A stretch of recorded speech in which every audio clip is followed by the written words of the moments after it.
দেখুন কড়া বসিয়ে দিয়েছি, কড়াতে তেল দিয়ে দিয়েছি আর শুকনো লঙ্কা ফোড়ন দিয়ে দিয়েছি। আমি এটা দেখাচ্ছি গাজর, বিট, আলুর তরকারি।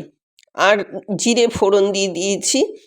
জিরে ফোড়ন দিয়ে তার মধ্যে একটু রসুন দিয়ে দিয়েছি, রসুন থেতো করে দিয়েছি আর পেঁয়াজটা কুচিয়ে দিয়েছি। ঠিক এইভাবে দেবেন, দেখবেন বিট গাজরের তরকারি একদম অন্যরকম লাগবে। অনেক রকম বিট গাজরের তরকারি খেয়েছেন, কিন্তু এই রান্নাটা একবার করে দেখুন, তারপরে জানবেন যে এটার স্বাদ কীরকম। এবার গাজরটা বিট আর গাজর দুটোই একটু শক্ত, বিটটা বেশি শক্ত, তাই প্রথমে একটু বিটটা দিয়ে দেবেন, বিটটা একটু ছোট ছোট করে কাটবেন।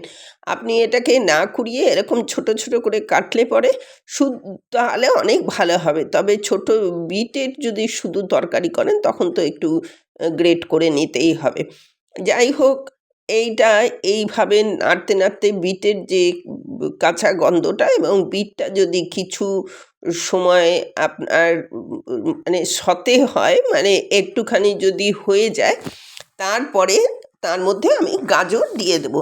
আর ইন বিটুইন দ্য পিরিয়ড আমি ধনে, জিরে আর হলুদ আর লঙ্কার গুঁড়ো এই সব কটাই আমি একটা জলে গুলে রেখেছি। গুঁড়ো মশলা সবসময় জলে গুলে করবেন, তাহলে দেখবেন সেটা বাটা মশলার মতনই অনেকটা স্বাদ চলে আসে।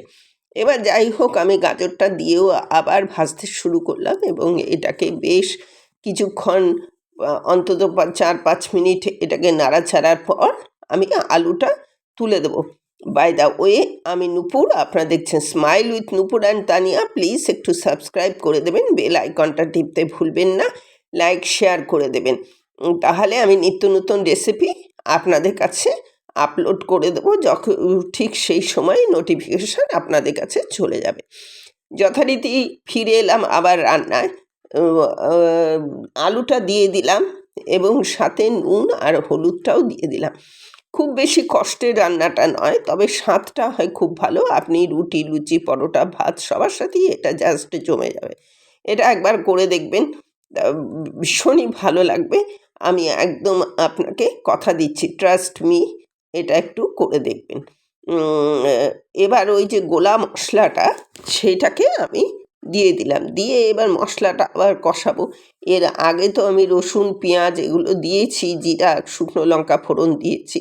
এবার এই মশলাটা কষাতে কষাতে এটা যখন তেলটা বেরিয়ে আসবে, তখন আপনি জলটা তুলে দেবেন। কিন্তু আপনি এর মধ্যে ফুলকপি দিতে পারেন, এর মধ্যে কড়াইশুঁটি দিতে পারেন, এটা আপনার রুচি। কড়াইশুঁটি এই মুহূর্তে কড়াইশুঁটি আমি দিতাম যদি আমার কাছে এই মুহূর্তে অ্যাভেলেবেল থাকতো। আমার কাছে এই মুহূর্তে অ্যাভেলেবেল নেই বলে আপনাদের কড়াইশুঁটি ছাড়াই এটা দেখাচ্ছি। আপনি কড়াইশুঁটিটা দিয়ে নেবেন, আর যদি ফুলকপি দিতে চান দেবেন, কিন্তু ফুলকপিটা দিলে অনেক পরে দেবেন, আলুর পরে বা আলুর আগে দেবেন, তার পরে দেবেন না। এইভাবে এই রান্নাটা, এটা জলটা দিয়ে দিলাম। এবার এইটা আপনার হয়ে যাবার পরে আপনার দেখুন হয়ে গেছে।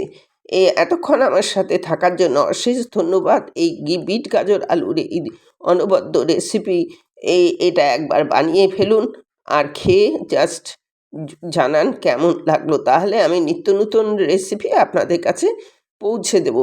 একটু ধোঁয়াটে ধোঁয়াটে লাগছে, ভীষণ মানে ধোঁয়া উঠছিল, গ্যাসেই করছিলাম, কিন্তু আপনার এটা একটু মানে ধোঁয়াটা বেশি উঠছিল, যার জন্যে একটু ফ্যাকাশে ফ্যাকাশে লাগছে।